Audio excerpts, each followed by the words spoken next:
Hello guys, അപ്പം നമ്മളിന്നൊരു പെട്ടി പൊട്ടിക്കലുമായിട്ടാണ് രംഗത്തേക്ക് വന്നിരിക്കുന്നത്. വേറെ ഒന്നല്ല കേട്ടോ, ഞാൻ കുറേ നാളായിട്ട് വിഷ് ലിസ്റ്റിൽ ഇങ്ങനെ കാത്ത് വെച്ചിരുന്ന കുറേ സാധനങ്ങൾ കുറച്ച് ഓഫർ വന്നപ്പോൾ ഓർഡർ ചെയ്ത്. പർപ്പിൾ നിന്നായിരുന്നു കേട്ടോ ഓർഡർ ചെയ്തത്. അവരെനിക്കൊരു 1000-ൻ്റെ മുകളിൽ ഞാൻ പർച്ചേസ് ചെയ്തപ്പോൾ എൻ്റെ കൂടെ 2 ഫ്രീ ഗിഫ്റ്റും വെച്ചിട്ടുണ്ടായിരുന്നു. ആക്ച്വലി ആ ഫ്രീ ഗിഫ്റ്റിൻ്റെ പേരിൽ ഞാൻ 2 ഷോയൊക്കെ ഇറക്കി ഇങ്ങനെ അഹങ്കരിച്ച് നടക്കുമായിരുന്നു. അപ്പോഴേക്കും പർപ്പിൾ നൈസായിട്ട് എന്നെ അങ്ങ് തേച്ചു. പെട്ടി പൊട്ടിച്ചപ്പോൾ ഞാൻ ഞെട്ടി കുട്ടൻ ചേട്ടൻ ഞെട്ടി ഗൈസ്. കാരണം ആ അഹങ്കരിച്ചെന്ന് പറഞ്ഞ സാധനം ഉണ്ടല്ലോ, 2 ഗിഫ്റ്റ് കിട്ടിയിൽ ഒരെണ്ണം ഞാനിങ്ങനെ അമ്മ എടുത്തോ, വരുമ്പോൾ ഞാൻ അത് അമ്മയ്ക്ക് തരാട്ടോ എന്ന് പറഞ്ഞിട്ട് ഇങ്ങനെ ഒഴിച്ചു വെച്ചു. രണ്ടാമത്തെ സാധനം ഞാനിങ്ങനെ കാത്ത് കുറേ റിവ്യൂസൊക്കെ നോക്കി മേടിക്കണമെന്ന് വെച്ചു. പിന്നെ മേടിക്കേണ്ടെന്ന് മാറ്റി വെച്ചു. അപ്പോൾ അതിങ്ങനെ ഫ്രീ ആയിട്ട് കിട്ടിയപ്പോൾ കുറേ എക്സൈറ്റഡ് ആയി. അങ്ങനെ കിട്ടിയിട്ട് അതെന്നെ ഞാൻ കാണിച്ചു തരാം. ഈ വീഡിയോയുടെ അവസാനം വരെ കാണുമ്പോൾ നിങ്ങൾക്ക് മനസ്സിലാവും സംഭവം എന്താണെന്ന്. അങ്ങനെ പെട്ടി തുറന്നു കഴിഞ്ഞപ്പം അവരെനിക്കൊരു നീണ്ട ലിസ്റ്റ്, ഇതിൻ്റെയൊക്കെ ബില്ലായിരുന്നു കേട്ടോ അത്. അങ്ങനെ അതൊക്കെ വായിച്ച് നോക്കി അവിടെ വെച്ചു. പറയാതിരിക്കാൻ പറ്റത്തില്ല കേട്ടോ, പർപ്പിളിൽ നിന്ന് പ്രൊഡക്റ്റ് കിട്ടുമ്പോൾ അവർ തരുന്ന ആ പാക്കിംഗ് ഉണ്ടല്ലോ, ഭയങ്കര സേഫായിട്ടാണ് വെച്ചിരുന്നത്. എനിക്ക് കഴിഞ്ഞ പ്രാവശ്യവും ഇതുപോലെ തന്നെ ഞാൻ കുറച്ചധികം സാധനങ്ങൾ മേടിച്ചപ്പോൾ നന്നായിട്ട് പാക്ക് ചെയ്തിരുന്നു. പക്ഷേ ഫ്രീ കിട്ടിയതുകൊണ്ടാണോ എന്തോ ആ ഒരു സാധനം ഉണ്ടല്ലോ, നല്ല അട്ടാറ് തേപ്പ് കിട്ടിയ പോലെയായിരുന്നു എനിക്ക് തോന്നിയത്. അപ്പോൾ ആദ്യം കാണിച്ച ആ ഒരു ഇതുണ്ടല്ലോ, മാമാ-എർത്തിൻ്റെ ഒരു ഹെയർ ഷാമ്പു കേട്ടോ. ഇതൊരു സാമ്പിൾ പാക്കറ്റാണ്, ഫ്രീ കിട്ടുമ്പോൾ നമുക്ക് അത്രയല്ലേ കിട്ടത്തുള്ളൂ. അത് കിട്ടിയപ്പോൾ തന്നെ അമ്മയോട് പറഞ്ഞു, എന്നാൽ അമ്മ അത് എടുത്തോന്ന് പറഞ്ഞിട്ട് അതവിടെ മാറ്റി വെച്ചിട്ടുണ്ട് കേട്ടോ. പിന്നെ ഈ രണ്ടാമത് മേടിച്ച സാധനം റെക്സോണയുടെ റോളോൺ ആണ്. ഇത് ഞാൻ ആക്ച്വലി മറ്റേ പാർവതിയുടെ റിവ്യൂ കണ്ടിട്ട് മേടിച്ച കേട്ടോ.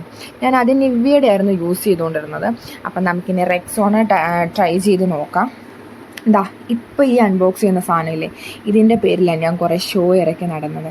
ഇത് വേറൊന്നുമല്ല കേട്ടോ, ഫേസർ ഡെർമഡോക്കിൻ്റെ ആണെന്ന് തോന്നുന്നു.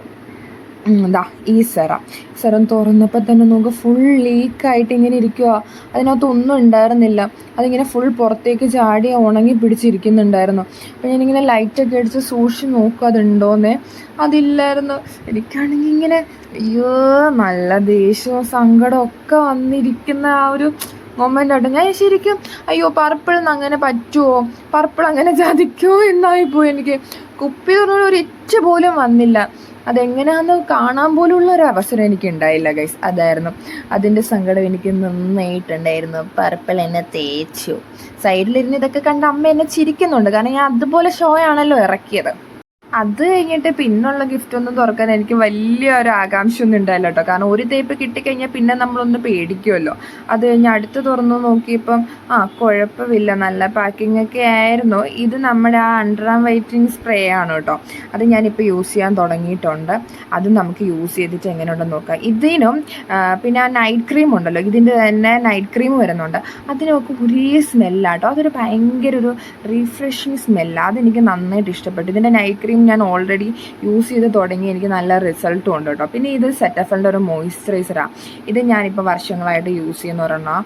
അത് നല്ല കേട്ടോ. വേറെ സ്കിന്നിലൊരു കുരു വരികയും അങ്ങനെ ഒരു പ്രശ്നവും ഇല്ല. എൻ്റെ സ്കിന്നുമായിട്ട് നല്ല മാച്ചായി പോകുന്നൊരു പ്രൊഡക്റ്റാണ്. അത് കഴിഞ്ഞ് നൈറ്റ് ക്രീം കേട്ടോ. അത് ഞാൻ വീണ്ടും സ്റ്റോക്ക് ചെയ്തതാണ്. തീരുന്നതിന് മുന്നേ അത് നമുക്കിങ്ങനെ സ്റ്റക്ക് ആവണ്ടല്ലോ, ഇടയ്ക്ക് ബ്രേക്ക് വരണ്ടല്ലോ എന്ന് വെച്ചിട്ട് ഞാൻ വീണ്ടും സ്റ്റോക്ക് ചെയ്തതാണ്. ഇതൊരു അടിപൊളി സാധനം കേട്ടോ, സൂപ്പറാണ്. അപ്പം ഞാൻ അത് മേടിച്ചിട്ടുണ്ടായിരുന്നു. പിന്നെ മേടിച്ചത് നമ്മുടെ ലോറിയലിൻ്റെ ഒരു ഷാമ്പുവും കണ്ടീഷണറും കേട്ടോ. ശരിക്കും പറഞ്ഞാൽ നമ്മൾ ഈ ബ്യൂട്ടി പ്രൊഡക്ട്സ് ഒക്കെ മേടിക്കുമ്പോൾ ഞാൻ അങ്ങനെ ഒരുപാട് പ്രൊഡക്ട്സ് ഒന്നും മേടിക്കുന്ന ആളല്ല. ഈ ബ്യൂട്ടി കെയർ ചെയ്യാനുള്ള സാധനങ്ങളാണ് കൂടുതലും മേടിക്കുക.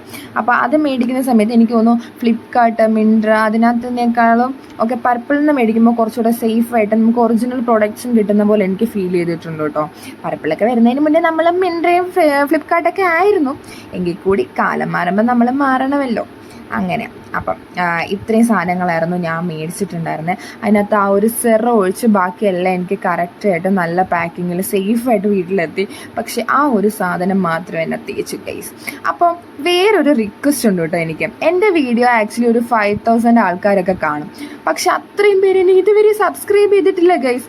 ആ കാണുന്ന എല്ലാവരും എന്നെ ഒന്ന് സബ്സ്ക്രൈബ് ചെയ്ത് സപ്പോർട്ട് ചെയ്യണേ. അപ്പോൾ